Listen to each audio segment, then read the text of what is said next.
After close to a month of interesting and fierce soccer action on the continent, we are back here on Citi TV with press conference where we discuss the major press engagements and press briefings in the country in the course of the week under review. My name is Mensah Opoku, and this is how I welcome you to this week's installment of press conference right here on Citi TV. In this edition, we first of all discuss the matter involving the petition of Adjaye and Associates and Development Consortium, a group of architects, regarding the award of some 12 contracts to British architect of Ghanaian heritage, Sir Adjaye, and matters arising. We also look at the appointment of the GRA board chairman, who was former GMA boss, as the Ghana Maritime Authority boss, and the issues of whether he has the right capacity or the integrity to handle being appointed as board chairman of the Ghana Revenue Authority, and Citi TV's war against indiscipline and how it has rigged in some 258,000 Ghana cedis for government in the wake of people flouting the rules and regulations concerning road traffic offences and other matters arising. The show is live and interactive via the WhatsApp line 0550585832. You can also join us via the Facebook stream. Drop your comments. We'll read them for you. And also on Twitter, the hashtag is press conference. My name is Mensah Opoku. When we come back, I would introduce the guests and we'll delve into the matters. Don't go away.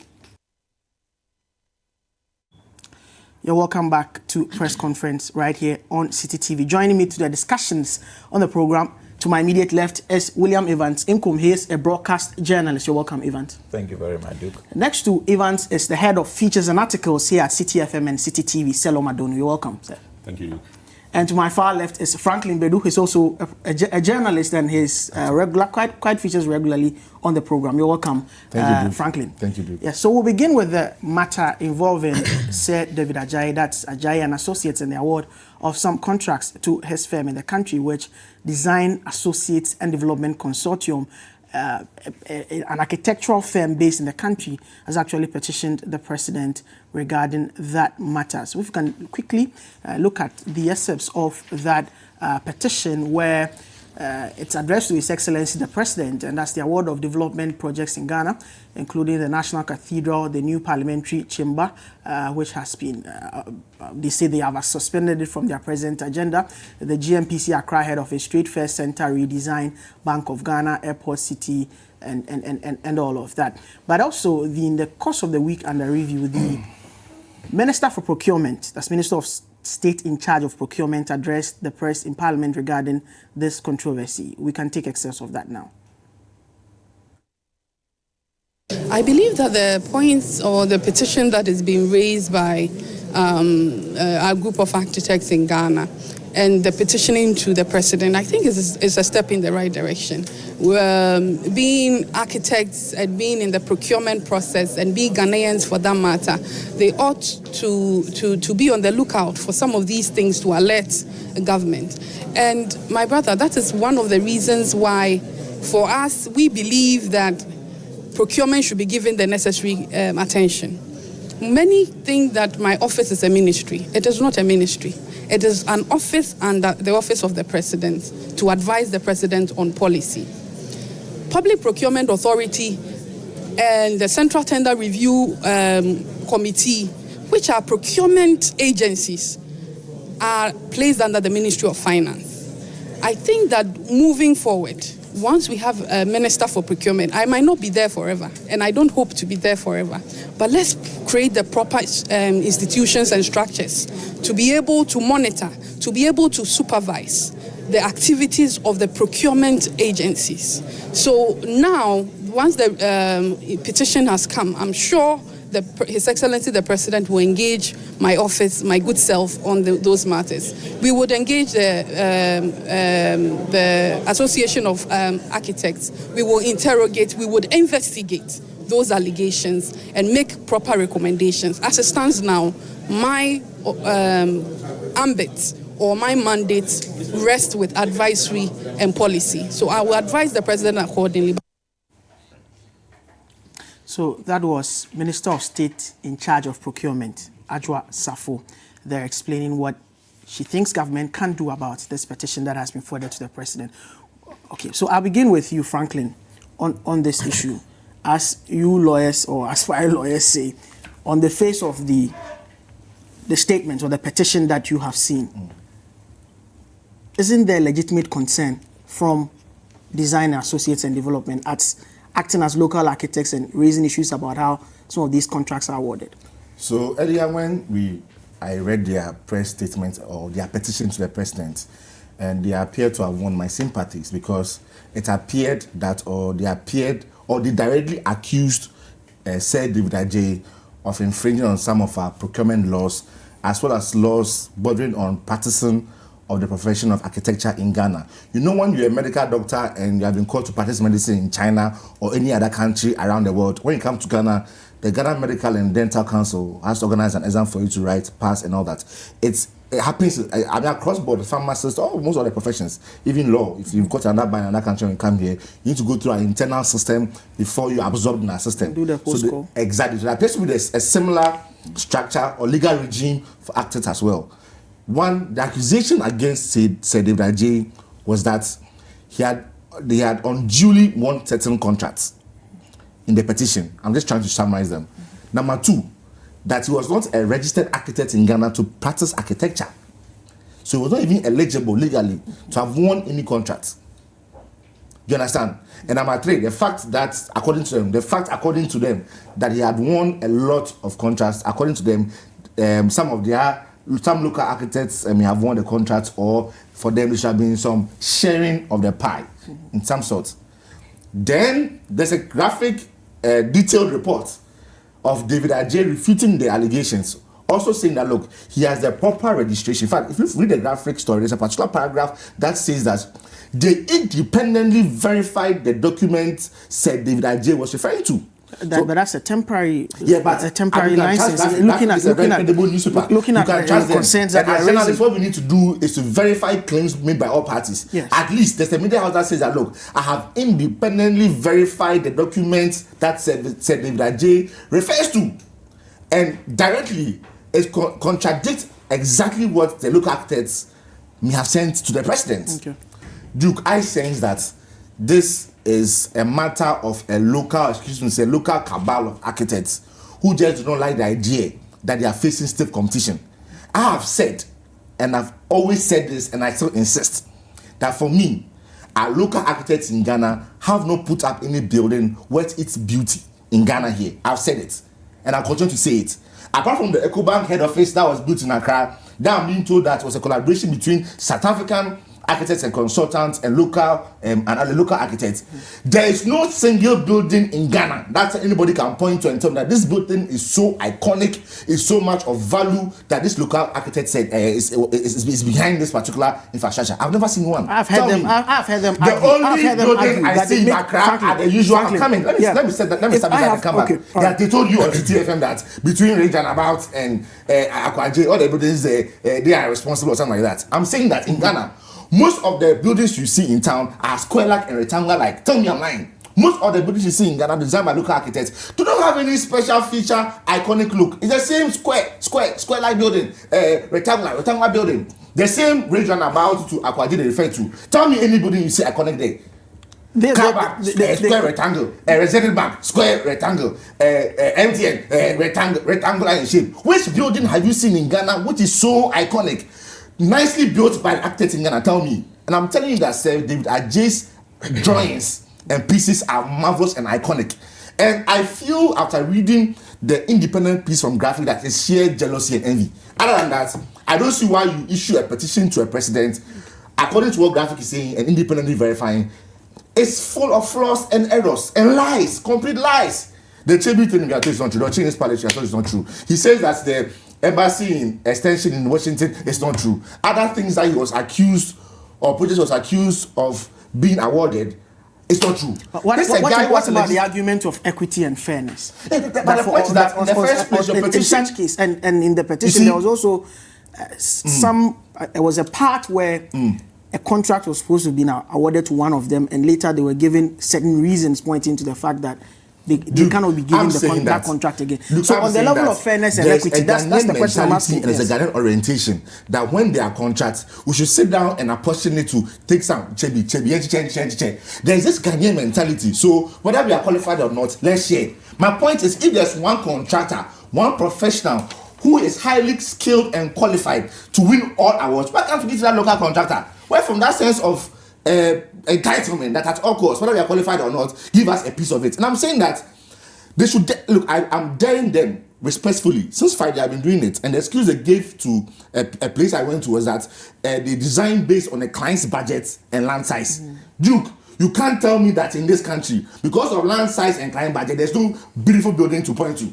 I'm asking you. I'm daring you. I'm possibly asking my co-panelists here. They should name one iconic building here, apart from the Larabanga Mosque, which is one of the beautiful designs you've ever had in Ghana, which predates most architects in Ghana. They should point to one building like this. Oh, this particular piece was beautifully built by a local architect. And let's point hands to. It's the same rectangular shape, the same square-like shape buildings in Accra. And Accra is not beautiful because of one of these reasons. That we don't have skillful, iconic architects who build and construct and design buildings with the view and sight. And I'm saying that why do you think I'm up? You see, let's try and separate the emotions on the cathedral and then the new parliamentary church. Yeah, which most of us are against. Because the parliamentary service board later on responded to the claims that coming from them. Just look and assess the design. If you're against a local architect, those just some square. We can use some square, put it there, some rectangular, put it there. That's what I'm saying. I'm daring my co-panelists here that they should point to one or two designs they have seen in Accra or any other regions in Ghana. Before the demarcation of the regions, I've been to 9 out of the 10. I'm saying that I have not seen any local design.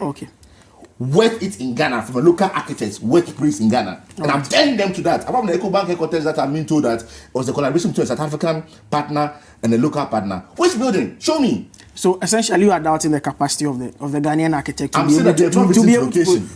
be able to provide such top level. Yeah, but let me come to Selorm now. Franklin is doubting the capacity of the Ghanaian architect to be able to do such top-notch work, if I may put it that way. I don't know what you think about this. Well, interesting comments from Franklin in his usual, passionate way, making his point. I think Sir David Adjaye indeed is an iconic personality, and it's a consummate professional, and there's no doubt about his competence when it comes to matters of architecture at all. I think the matters on the table, go a bit beyond his competence, because his competencies are not doubted. He's great, and I see a lot of Ghanaians trying to claim him for us. I don't know if he thinks the same, because it's often referred to as a British, and indeed he is. Of Ghanaian heritage. Of Ghanaian heritage. We find ourselves in there, though he was born in Tanzania. So I mean, interesting. But for me, what is a bit concerning is the fact that, these are huge projects. You want to call headline projects or legacy projects. And it tickles, my curiosity that just one architectural firm is being able to win all these, procurement processes. So it calls into question what the processes were, how the advertisement was done, what kinds of other people, were involved in the bid, as it were, and exactly how did he get it? I'm not doubting, his competence and things. He's done many things, in the US, the museum and all, and the cathedral building that we've seen, at least drawings and dummies of it we've seen. Makes it look very iconic. For me, the matter really is, how did he get that? And if we as a people trying to undertake such huge projects merely to be funded by the taxpayer, and you have one particular firm, of course now I think it's Ghanaian Incorporated, winning all these, what does it say about our own people? I wouldn't go as far as saying that our own people do not have the capacity. I think given the level playing field and given same opportunities, they would be able to do it. In terms of iconic buildings, it depends on what the person given the job wants. So if I present you a number of drawings and I choose this because of my Ghanaian taste or because of a number of things, I prefer this, it doesn't mean that I can't develop or I can't draw or develop another kind of building or another kind of structure. Again, I was surprised to hear the procurement Minister of State in charge of public procurement, say that they were going to look into the matter and institute some investigation into it. What has she been doing all along? If you are a procurement minister and you have such headline projects or legacy projects, and you are not interested in how the procurement of these projects, the trajectory of procurement, the procurement process, then we have a problem, because the media shouldn't be the ones informing you that these are the guys on such projects. Then what's your job? How big is the portfolio? These are legacy projects. Parliamentary chamber. And just to put that, but she indicated that she's not really advisory. A ministry on her own, and that she's an office. It's an office operating under that of the president. Her job is really rarely advisory. Rarely advisory. She's a minister of state in charge of procurement. And she's paid by the president. It's more or less like an elevated presidential servant. Wait, I'm not saying she should investigate, but it is a non-starter. She bears the title of a minister of state, and so she does what ministers do. So for me, I'm surprised she's now saying that they are going to look into it, which tells me that she was not really aware. Procurement goes beyond road construction and school feeding program and things like this. These are legacy projects. And if you look at the legacy projects as listed, and one particular architect's name keeps coming up, I think I'm not saying anything untoward might have happened, but it should tickle her fancy. It should tickle her to see or to want to know what exactly went on there. So to tell us that you are now going to institute an investigation into it and that your job is merely advisory, policy and advisory, I think doesn't really cut it for me. How were these jobs advertised? We have, three main forms of procurement processes. We have the sole sourcing, the famous or infamous sole sourcing. We have what we call restrictive or restricted tendering. We have the competitive. When the NPP were in opposition, a lot was said about sole sourcing and even restrictive tendering. What are we seeing now? At least in the case of the parliamentary chamber, we understand it was the restrictive tendering. Why wasn't it open? What were the conditions which necessitated that such a project be done through the restrictive tendering? We want to know. How were the others also, how did he procure the others? Because I read in the graphic, for example, that the Energy City, he was selected. The Bank of Ghana project, he was selected, and a few other ones. These are key projects. How come nobody or we didn't know about them? Why were they not advertised, consistent with promises that were made in the past? I think these are answers we will need from the Public Procurement Authority, and as and when we get these answers, we will be able to put the matter to rest. But what Selorm said about the minister, William has the final take on this. I don't think that she has capacity to investigate this. If your duty and your role is policy and advisory, and also the president, she didn't say she was going to investigate. There will be a probe. So it is the procurement authority that must appeal to investigate, to look into this issue. Because some of us believe that her office itself is a white elephant office. And secondly, she has no locus to get near any form of investigation. So if I interview her in the first place, it's wrong. All right, let's make William before that. Investigating doesn't mean she will have to institute the investigation necessarily. I mean, she can trigger a process to get the right institutions to start the process. I'm saying she has no capacity to trigger any process. That's my point. She says she's just policy and advice. No, she's a minister. She can advise the president. She can advise the president to do the investigation into the matter. How does she not have that logo? After the PPA, that's independent investigations and its report. You can read it and advise the president. All right. But I'm saying she has no locus and has no capacity to investigate or trigger any form of investigation. William would have the last bite on this issue. But can you answer my question on whether... Frankly, now you are being disruptive. Thank you. Okay. Well, before I enter my submission, I just want to use this opportunity to also wish Kofi Domfel, the Bureau Chief of Media General in Ashanti region, a happy birthday. Okay. Now, what are we talking about? We are talking about two issues here. One has to do with moral judgment and then matter of principle. Matter of principle in the sense that if Mr. David Adjaye went through the legal process to have won all these contracts that we are talking about here, then there is nothing wrong with that. Now we are talking about moral judgment. This is where I would want to say, if we achieve equity, or let me put it this way, equity subdues acrimony. That is to say that these people who petitioned the president, that is the Design Associated Development Consortium, has a point. They feel that they are being unduly sidelined when it comes to projects of such nature. They have a point. Could it be that, yes, indeed, in as much as a country we want to achieve quality, not sympathy? That's a key word here. We are looking at quality and not sympathy. And for that matter, looking at the works of David Adjaye, he has proven beyond all reasonable that he's competent to deliver that quality. Okay, that is what we want. Not sympathy in a sense that, well, why is it that all the contracts are being given to, say, David Adjaye, and not any other, local firm or whatever you want to call it. But they also believe that they have what it takes to execute such contract. So what is preventing the employers, okay, or the actors from engaging them?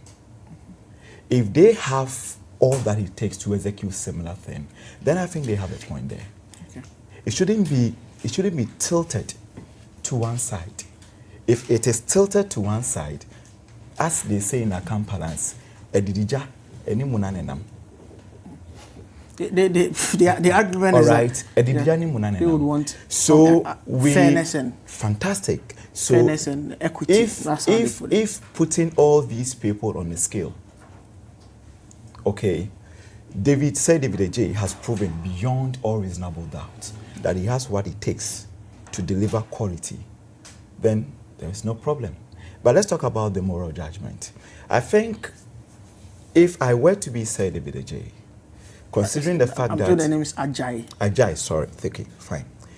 Sorry for massacring his name. Adjaye. If I also feel that, well, yes, I've gotten enough. Okay, I've gotten enough. I mean, why don't I also at least allow...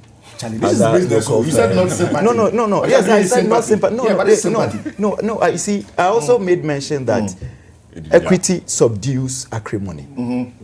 All right? I mean, sometimes. That is why I made mention of moral judgment. Okay, so you can also decide that, well, I've had enough. So let's other people also. Let's assume that all these contracts. The argument of local content. That's applied to. Is it possible that one company can apply for, let's say, 9 projects, and after the due process, he's likely to win all the projects? And the question is yes. Number 2, he's a businessman. He has employed local architects, foreign architects in Ghana, and a local office in Ghana. He's a businessman. So if I'm a businessman and I win 9 contracts, or someone wins 10 contracts, someone will not say, hey, because I'm Ghanaian. So with the moral, let me check. 2, 3, 4, 4. So it will not be, and the restricted 10 days is law. It will not be in its law. It will not be in its, of course, that's law. But same processes were lampooned some time back. I agree to that. But in the case of David Adjaye, I'm saying that. But see, otherwise we'll take the break here, and when we come back we'll deal with the other issues. This is press conference. Keep your messages coming in via the WhatsApp line 0550585832. On Twitter, hashtag is press conference. You can also join us via the Facebook stream with your comments. Don't go away.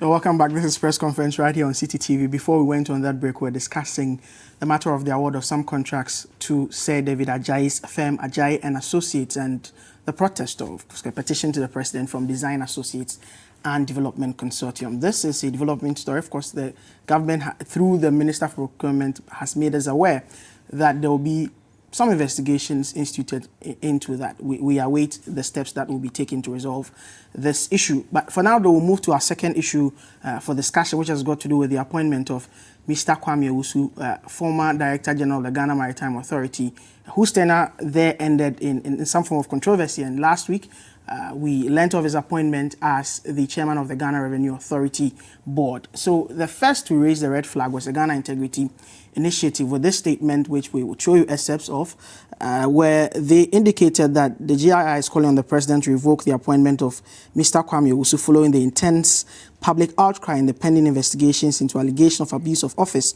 and conflict of interest. The appointment of the former managing director of the Ghana Maritime Authority as the chairman of the board of directors has evoked disappointment among the general public, particularly because of the events preceding his exit from his previous job.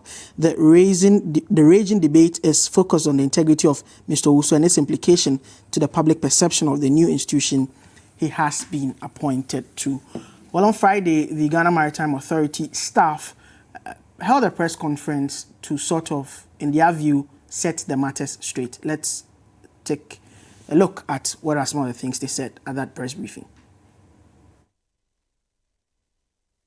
Having spoken on the misconceptions or allegations being peddled around, It behoves on us also to talk about the successes that had been achieved by the authority within 2 years under the former Director General, Mr. Kwame Owusu. Notwithstanding these misconceptions against the former Director General, the fact is that he has been a transformational leader, an astute businessman, a corporate strategist with a successful professional background as a chartered accountant with many decades of experience in management and leadership, both in private and public sectors. Under his leadership, the authority has achieved many successes, including 1, improved financial performance for 2017 and 2018. 2, acquisition of vessels for monitoring activities within Ghana's maritime jurisdiction. 3, improved safety on the Volta Lake. 4, Vessel Traffic Management Information System, VTMIS, and e-navigation. 5, employment creation, staff capacity, and morale boosting. 6, initiative to construct office complexes at Accra, Tema, and Takoradi. So that was Captain Opoku, one of the members of staff there holding that press conference to defend the appointment of their former managing director, Kwame Owusu. I begin with you, Selorm, on this matter. The question we are asking is it a question of capacity or integrity with his appointment to head the Ghana Revenue Authority as board chairman? Well, I don't think it's, I mean, when it comes to competence or capacity and integrity, I think integrity stands taller. Okay. What we say is you recruit for attitude and you train for skill. Okay. So integrity you must have, good attitude you must have. For skill and competence and all that, we can train and we can get that along the way. But if the basis and the software, in this case, the integrity is not there, then we are doomed. We are doomed. The question is, are we being unfair to him? Mm-hmm. I don't think so. We are being fair to the public interest. Okay. You know, it is his employer or the appointing authority that is being unfair to him by the blatant disregard for the public consciousness or the conscience of the public. Mm-hmm. If, for example, I mean, a lot of things, a lot is happening. So this is a person we hear use 135,000 cedis on an end-of-year party. And that party took place in his hotel. The same person spent 10,000 cedis on 17 people for a meeting in his hotel. The same person spent about 1 million cedis to renovate a two-bedroom house. He didn't buy the land because the land was already there in cantonment. I don't care whether he developed it to a 10-story building or whatever. He used $1 million cedis for that project. Whether it was an important project or a priority project or not is another matter. And then who was to live in that project or in that house? The Director General. The Director General was to live in that project. Not for himself, but for the company. But the Director General will live in... But who will live in the you or me? The Director General will live in that project. The Director General's hotel was used on many occasions and was paid hefty sums of money. Money from his pocket? No. Money from the public purse. Okay. I think that is where the matter is. I've also heard discussions about the fact that, you know, he's been good. He's been the financial whiz case who has turned around the financial fortunes of the organization. So before he came, their expenditure was around 72 million cedis, whilst their income or revenue was around 64 million cedis, clearly leaving a deficit. But since he came, I mean, the first year also he came, the revenue was around 99 million, whilst expenditure was around 66 million. So clearly, he's been doing well. So the fact that you are doing well means you can go on a spending spree and do that. I don't blame him much. I want to deal with this issue about the retirement age because, you know, it's very germane to the matter. This is a man who is about 65 or 67 years old. Clearly, somebody who was supposed to have been on retirement, called from wherever to come and head the Ghana Maritime Authority in blatant disregard of the Constitution. What the Constitution says is that by age 60, a public officer should retire. Article 199, a public officer should retire. But where that where that person's skills or expertise becomes so required, the exigencies of the circumstances should enable whoever is appointing to extend his stay for 2 years, maybe another 2 years plus 1 year. It should never go beyond 65 years.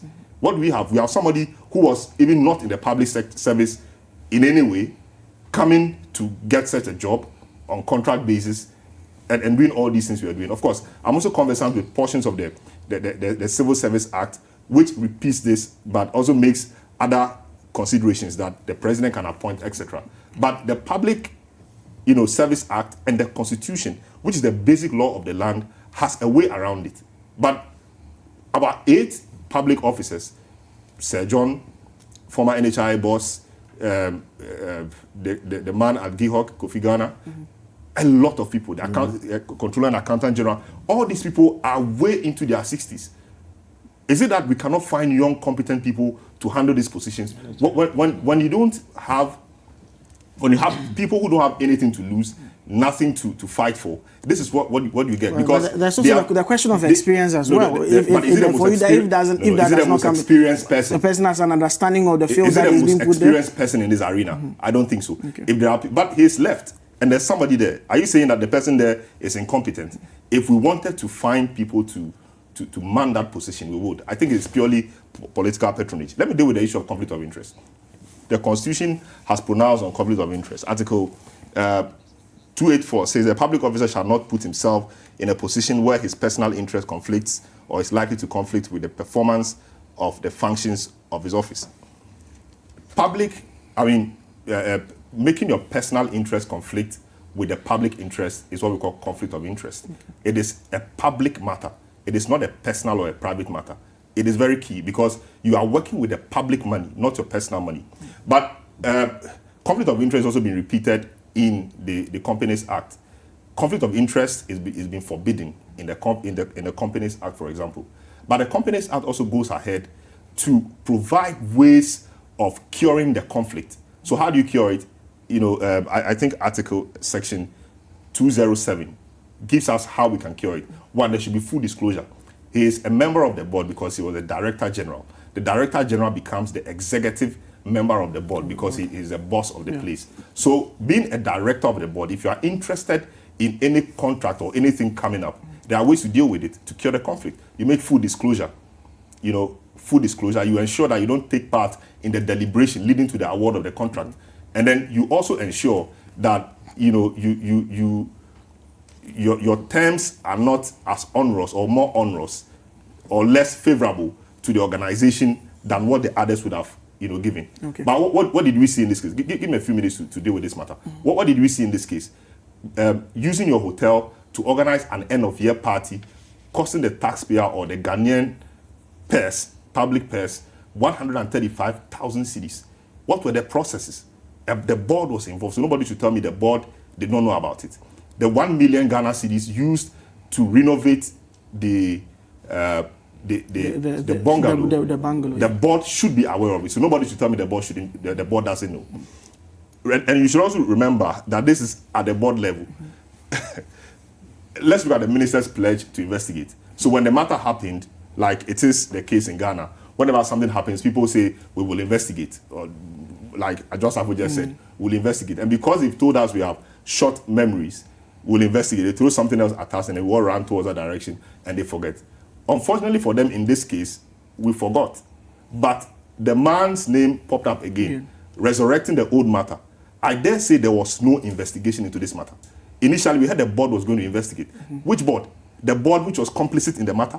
Because the man was a member of the board. And if they tell us that there was full disclosure and all those things were done before his hotel was given the contract, then the board should be in the know. So the board which met to take the decision should investigate itself. Is that what we are saying? But is there merit to ask for his removal? Finally, is there merit to ask for his removal? It's not a revocation of his appointment? No, it's not a yes or no question, because if indeed there was an investigation and it's been cleared, then there's no problem. Okay. But if there's no investigation and public perception and is everything in politics and the public space, then I think that there certainly is a problem with him holding the position he's been appointed to. But I want to deal with the matter of the Council of State as well. I read his appointment letter, and it says that in consultation with the Council of State, he's been appointed. Is the Council of State telling us that they do not know of all that has happened, and the best thing they could do was to advise the president or help the president to appoint him? I think there's a lot in this matter that we should be seriously looking at, rather than just getting emotional and playing the political card as usual. Okay. William, your take on this one? So, a mixture of hypocrisy and self-centeredness. That's how you describe this? Yes, from the staff perspective. Okay. And I don't want to believe that all the staff members of Ghana Maritime Authority support what is happening or have endorsed what is happening. Maybe some, because of their selfish interest. Now, this is what they are saying. Are they telling us, Ghanaians? And according to Abraham Lincoln, who defined democracy, government of the people, by the people and for the people, take note of that. I will deal with that. Now, they are saying that because the man has improved safety on the voter lake, institute vessel traffic management information service and electronic navigation, created employment, build staff capacity and morale. You see there? You see morale? Yeah. Okay. 135,000 Ghana cedis to boost morale. To build bellies, morale. Ensure initiative to construct office complexes at Accra, Tema, Takrade, blah, blah, blah. So he should use that astronomical or whooping sum to celebrate that feat. In any case, on what basis is he appraised? The man has been given, or his role has been defined openly in his appointment letter. That is his duty. Was he, or were they expecting the president to move out from the Jubilee House to do that?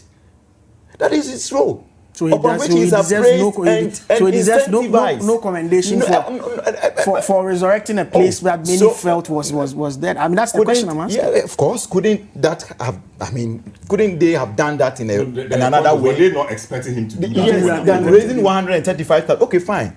If that is what they are saying, then maybe somebody like Mensah Opoku Prempeh and his team, they don't have a taste. Because after implementing one of the flagship policies of this particular administration, upon which I strongly believe that if there's anything that is going to serve as a parameter, one of the parameters for this particular administration to remain in power is the free SHS. Well, 2017, the free SHS came into the mainstream. But they never, maybe they don't have a taste. Because they should have also raised over 2 million to celebrate that feat. Yeah. So if you do these three things, and you could use 135,000 Ghana cedis to celebrate, then what will you do if you are able to build a ship for Ghana? Okay. You should go and see his end of service benefit. Yeah, but the question still remains. Is he qualified, or does he have what it takes to be board chairman of GRA? It is Ghana Revenue Authority. If the president or the appointing authority will not listen to we the Ghanaians who put them there, then I can tell without a shred of doubt that it will be disastrous if this man is allowed to retain or maintain that position he has been given. Okay. Franklin, you have the last one on this one. You see, Duke, we have lowered the marking scheme for leadership in Ghana. So in Ghana, there's no serious marking scheme when it comes to leadership. So it comes to relationship and all kinds of criteria. Benjamin Netanyahu and his wife, what did they do wrong? What did his wife do wrong? That he spent some amount of money for a party or something for her guest, something like that. And see how the prosecution took it up against him. Mike Pompeo, just last week or 2 weeks ago, there's a report that is saying that he sent his Secret Service agent to protect him, to go and escort his wife, or go and buy McDonald's for his wife or his children, something like that. There are countries with standard. Do you understand? There are countries with leadership standard. So look at the Maritime Authority press conference by the workers. It's more like, well, if I'm able to meet some financial targets, I can do any other thing and don't worry. You see, it's about the orientation. It's about the thinking. So I've met some financial targets. So no matter the serious legal issues that Selorm has raised here with respect to conflict of interest. The conflict of interest is not just about it's like he fell into the ambit of conflict of interest. The Constitution also says that the potential, the probability of it even happening is even a conflict of interest. So we have lowered the standards. We brought it down. So now anybody at all can be a leader. Selorm will spend time to explain to us about people reaching 60 and give them contracts. Look, in this country, Duke, that's one of the saddest things I've realized also happening in the police right now. You can reach 60 and go for a 2-year contract. You can reach 60. It happened just last week. Somebody got to 60 and they gave him a 2-year contract. So there are senior commissioners and deputy commissioners now who are on contracts. And I keep asking myself, why do we do this to ourselves? Then there's a serious campaign about we believe in the young, we believe in the youth. The same social studies mantra, we believe in the youth. But it is not demonstrated. So in this particular case, look at the orientation, look at the thing, he has met financial targets, he's done ABCD, so we should leave him. The issues of ethics means nothing to us. So now in Ghana, we've come to understand that you can do the wrong thing ethically, meet your targets, and still be in leadership position. Other than that, there are certain targets you can meet financially, but because of ethics, you will not be appointed. How can I be the head of WAEC, leak examination questions to students, and there's massive leakage everywhere and all that? There's no investigations to claim me or otherwise, but I've met my examination targets. And one day, when I retire, they say I should become a GS Director General. This is an issue of law, it's an issue of trust. Why they go and put Matsamdo at OSP? One of the most important consideration was the fact that he had credibility. Yeah. It wasn't an issue of competence. There are no legal brains who have filled the position of OSP. It was about the fact that he had integrity. And I'm saying in the political space we have, integrity is not the first thing we go for when there's appointment. But there's no integrity.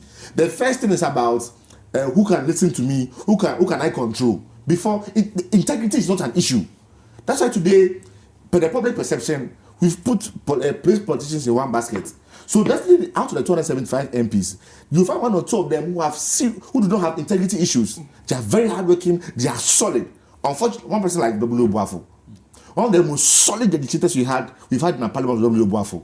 Unfortunately, because majority of perceived politicians are perceived to be corrupt, someone like him innocently will be put into that tag. Unfortunately.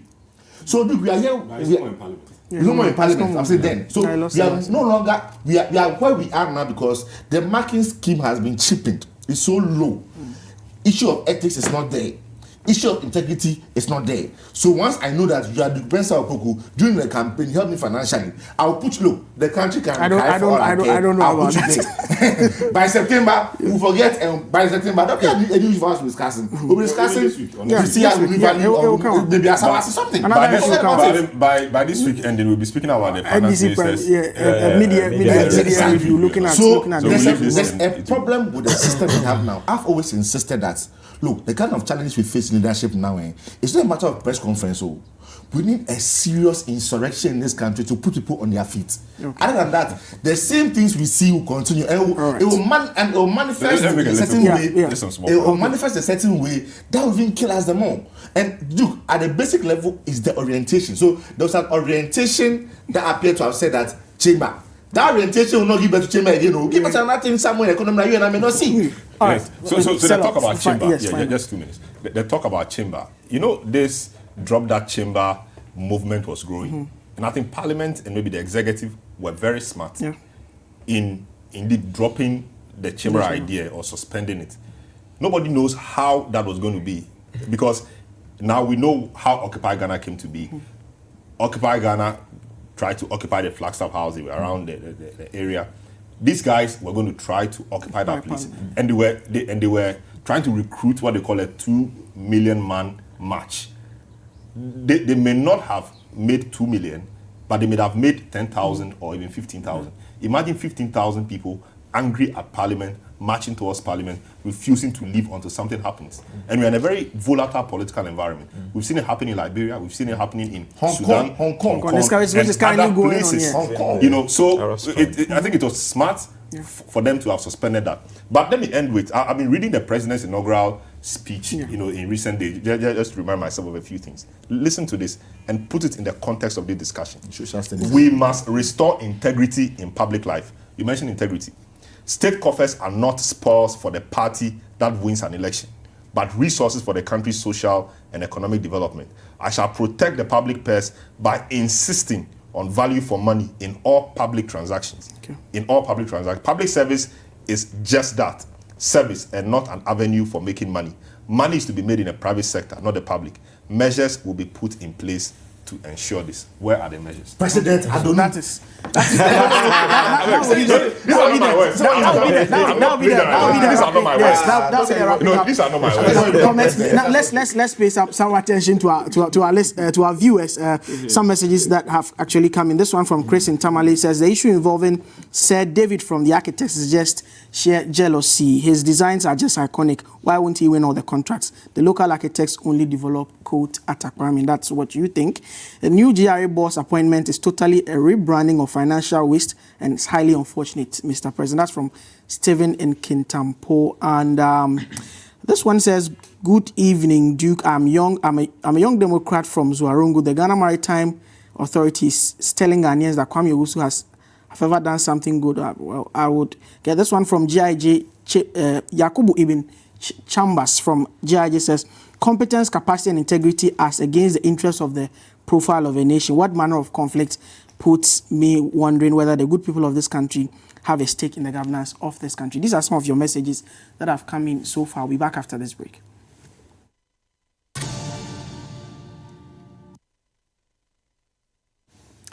Welcome back. This is press conference right here on Citi TV. Just gone by, we discussed the matter of the appointment of the GRA board chairman and the calls for that to be revoked because of the issues he faced in his tenure as managing director or director general of the Ghana Maritime Authority. We are wrapping up the discussion today on this program with something that we are doing here at Citi FM and Citi TV, the War Against Indiscipline, which is currently focused. The first phase is focused on road traffic offences and bringing some sanity onto our roads in the country.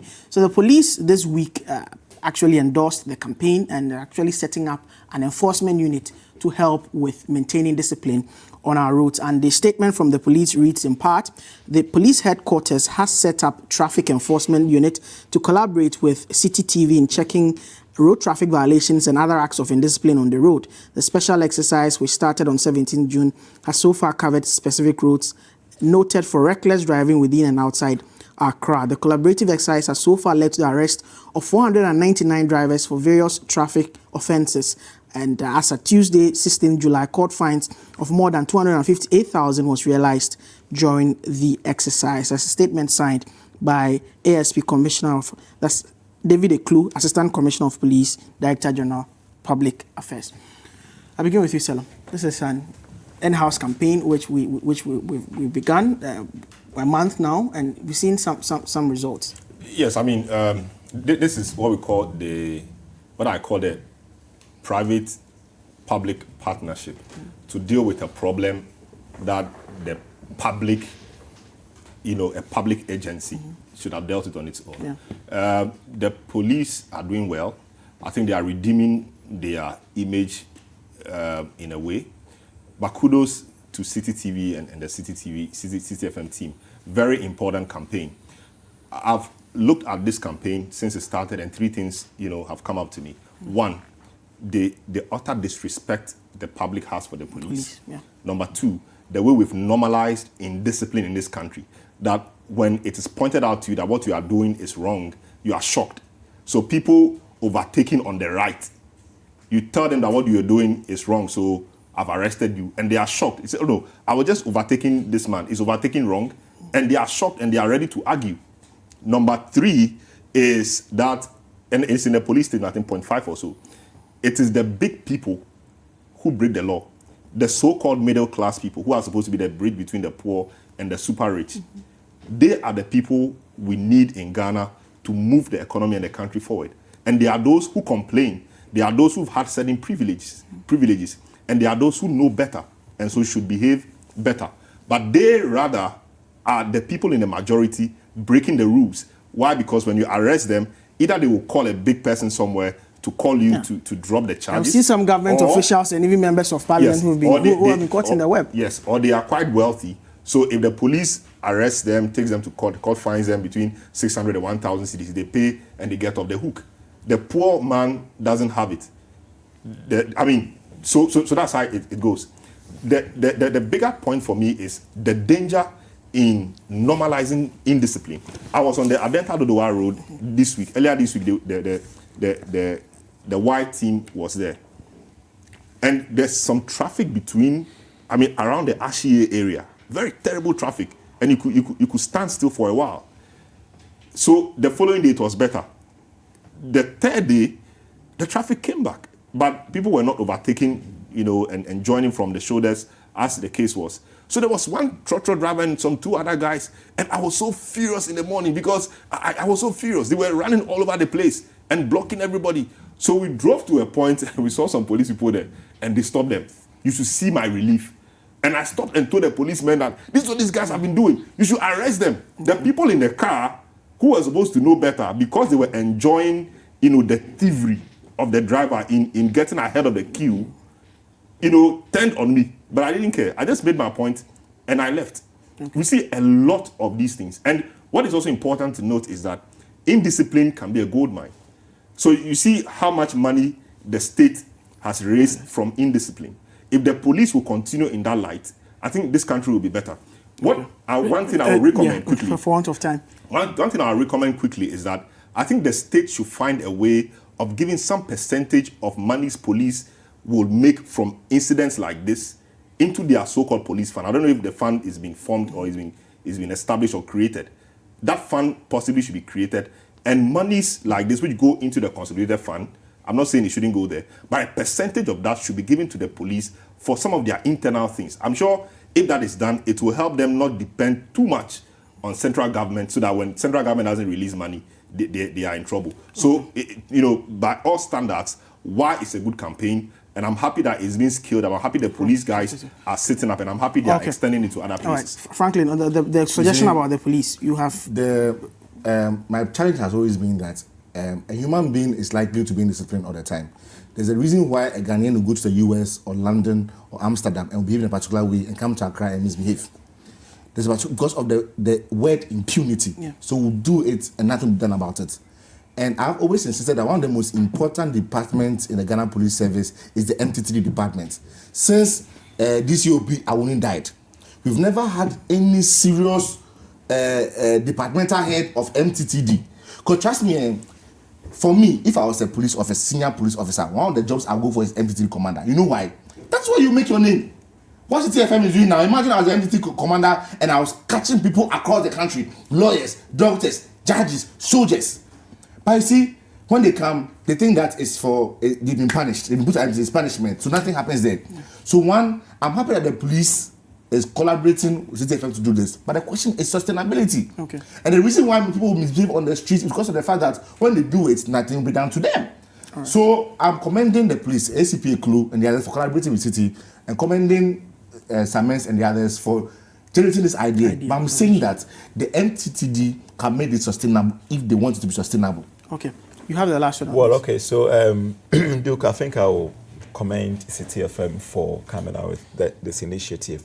But the problem has to do, or the question has to do with beyond the cameras, what happens? Because you are there with them, cameras, filming and all of that. So we've been able to make some level of impact and all of that. But beyond the cameras, are we going to see that thing? I mean, frankly, made mention it, quite clearly there.